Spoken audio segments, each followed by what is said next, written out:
તમને જવાબ ખોટા નથી મળી રહ્યા, તમે સવાલ જ ખોટો કરી રહ્યા છો.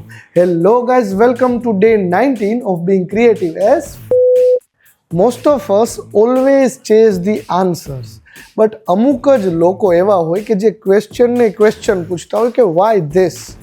એક્ઝામ્પલ તરીકે તમે ક્વેશ્ચન પૂછો કે મારું સેલ્સ કેમ વધે, તો તમને ડિસ્કાઉન્ટ, ઓફર અને સ્ટ્રેટેજીના જ આઈડિયાઝ આવશે. પણ જો તમારે આમાં ક્રિએટિવિટી લઈ આવી હોય તો તમારે ક્વેશ્ચન ફ્લિપ કરવો પડશે અને પૂછવું પડશે કે લોકો મારી પાસેથી પરચેસ કેમ નથી કરતા. જો આવા રિવર્સ ક્વેશ્ચન તમે પૂછો તો ખરા અર્થમાં ડેપ્થમાં જઈ શકશો, રૂટ કોઝ એનાલિસિસ થશે અને તમારા પ્રોબ્લેમનું કંઈક ક્રિએટિવ સોલ્યુશન મળશે. દેશી ભાષામાં આને કહેવાય રીફ્રેમિંગ. જાપાનની એક કંપનીની ફેમસ ટેકનિક છે, એ છે 5 વાય. એ કંપની કઈ છે એ તમારે ગૂગલ કરવાનું છે અને મને કમેન્ટમાં જણાવવાનું છે.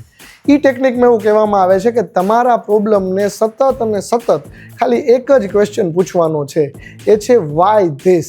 જો આવું તમે કરશો તો સાચો પ્રોબ્લેમ આઈડેન્ટિફાય થશે અને તમારા પ્રોબ્લેમનું સોલ્યુશન ક્રિએટિવ વેથી મળશે અને મળશે જ.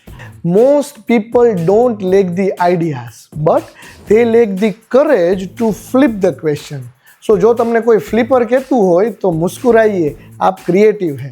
શું માનવું છે તમારું આ વિશે? Let me no in the comment section. બાકી કાલે મળીએ.